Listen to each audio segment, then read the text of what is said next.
so I got another review here. I like looking back at some of the swords I've gotten. See how they held up for people. Are they worth getting? You know, that's why I've been doing these. So today, I mean, everyone saw the review on the Nagamaki, which that held up great. Like I said, I have no issues with that thing whatsoever. Today is this guy right here. Unfortunately, that is not bullhorn. This is from Sheng Swords. This right here is not made anymore. It does have real ray skin on it and whatnot. Let me see here. There we go. Turn on the light here. So it's got real ray skin. The Manukis have never moved. The Kashra has never come loose. I did say in my review I like that taper right there for the Fuchi. It's really nice.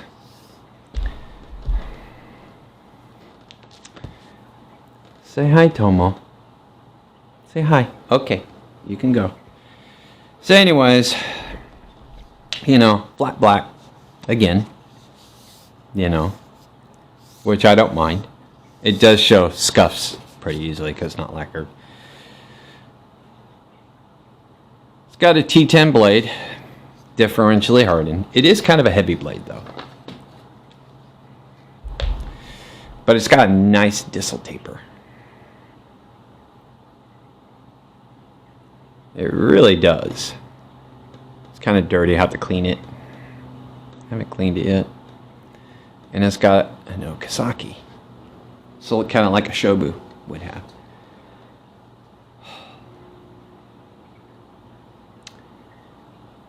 Would I recommend this sword? And it does, it's sharp. It keeps an edge really good. As a first-time buyer, I definitely wouldn't recommend this one. Not because it's a horrible sword, but like I said, it is very heavy. It's front heavy, quite a bit. Okay. The aesthetics looks nice, except it's got a problem with it. This happened shortly after I got it.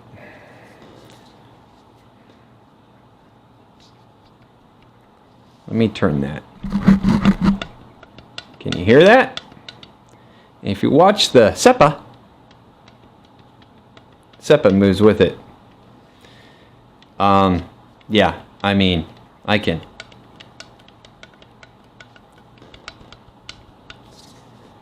It wiggles really, really bad back and forth. Now, I kind of liked how they did this with the rivets for the flowers and stuff.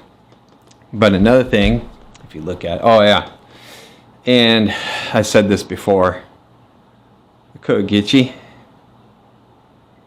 or the Fuchi, excuse me. No, I was right, Koriguchi, is like a hack job. Look at that. They like hacked the shit out of it.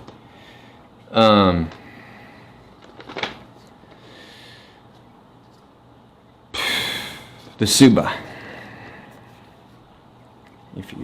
If I get it in here, it's going to be kind of hard, but it's off center. This up here sticks out more that way than this one does this way.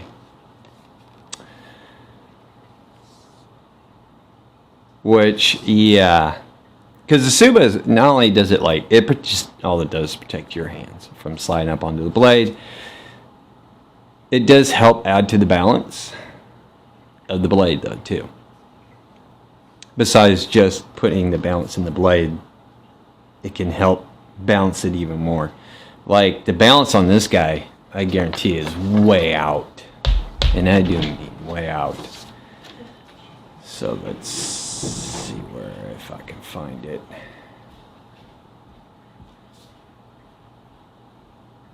I mean, it's actually kind of hard to find that. It's like right in there. It's way up here. So Would it be okay for like just beating the shit out of? Probably. I mean, it's not a horrible sword. The handle has always been good. None of the Ito wrap, like I said. The Kasha stayed tight. The Ito, I mean, you can kind of move some diamonds back and forth a little bit, but it's not like a huge move. But this Suba, if you look at it, you can see it. This right here is more that away, and there's less here of the guard. So, yeah. So I just ordered a new guard for this, new Suba, and I'm going to be putting it on here. I am going to keep the Seppas, because I like them. They're different. It is a fun sword to cut with. But, yeah, I think, I want to say it was around $160, maybe $180. Now people go, well, that's not a very expensive sword. You know, and yeah, I have more expensive ones. Okay. So, but still, even if it's $160, I don't care if it was $130. All right. For like $130, yeah, your wrapping's gonna be shit. That should still stay tight though. If this is all pushed up really tightly and whatnot, and I think what it is this, the mouth for the Suba was way too big or carved out too much. Kind of like the Saya, they did a hack job on that, which, I mean, it holds. It does do hold. And it is a hard wood. I can tell it's a hard wood in there. But it's like they just took a drill and just drilled the shit out of it. So it's if you're not used to a really front heavy blade, I wouldn't get this. You know, if you're used to like front heavy blades, it's a fun one to cut with. But there again, like this Suba, yeah. Now I've had some Subas that start loosening up on it, but it's not a lot. I mean, you can kind of move them around. But this one, I mean, you can hear it. That's a lot of play. I mean, a lot. 1/8 inch, I would say, a play I have in there. That's way too much. And I'm a metal worker. 1/8 inch, that is like unacceptable as hell. If it's like a 16th, you're not even going to hear it that much with the 16th. Less would be better. But yeah, this is like an 1/8 inch of play in there. So, I mean, I can just do it with my thumb. So when I hit it, you can hear it. Blade-wise, it's great. Blade is held up really, really good. It is a T10 differentially hardened. And I did kind of like I said, the fact that this Suba was like a nice cutout with, and they used like brass rivets for like the rose petal center. I thought that was kind of ingenious. But it don't fit right. So, other than that, everything is held up with this thing. And like I said, they don't even make this anymore. So, I don't know how the quality for other Sheng swords are. This is my only one I have. So, I can't answer for that. Like I always say, I like to get two from the same company. I mean, like, Hero Swords, I have 3 swords from them. And like I said, they do cut corners to save costs, keep costs down.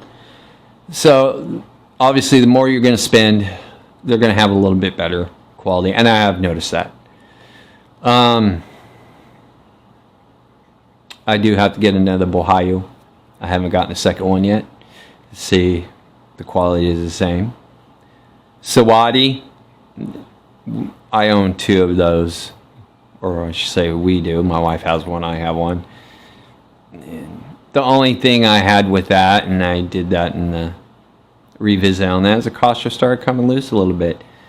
And I just put a little dab of glue in there and solved the problem. But I had that for over a year before I even had that issue.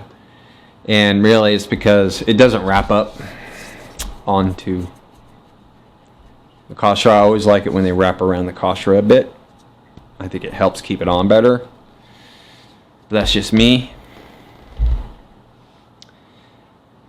So yeah, Shin swords, the blades are great. Some of their fittings, if that is their quality control, not a very good one. You know, I can you hear that?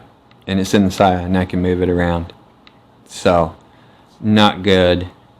Handle, like I said, no issues. You know, it's those little things, you know, you look for after you've had a sword for a year and you've used it. Even if you don't use it like all throughout the whole year and you've used it maybe 10 times, you know, and I forget how many times I've used this, and you get issues like this coming up, you should be able to use a sword way more than that. Okay. My Lee sword has a thin subit like this. It does not even move. Doesn't make any noise, no nothing. Everything's still tight on that thing. And I got that for like $136 because it was on sale. T10 blade. So really sometimes even though you paid less doesn't mean everything is not going to be fitting up right, because that one, everything's still tight on it. This one, like I said, I want to say between 160 and 180. And, you know, didn't even last a whole year before it started doing this. So, very disappointing. We'll try and get another Shin sword to see what happens. But I am going to change this Suba out. Like I said, I have one. I just ordered it today. We'll keep the same handle and whatnot. So we'll go with that. Maybe they'll make a difference, improve it. I don't know. We'll see. I still have a few other swords I have to go through for revisiting how they've held up. And Jisei part 2, I already have that in the works. I got all my research done for the second part of that. If you haven't seen the first part, I suggest you go into my playlist on my main page and look for it if you're interested in what that is. I decided to hold off on part 2 because it is the holidays and some people do get really depressed around this time, and I thought it wasn't appropriate to put it out right now. So after the new year, part 2 of Jisei will be out. So, and then like I said, part 3 it'll just be a collaboration of Jisei poems. So that one won't be very long. So there's some things in the works. So keep an eye out, and we will see you all later.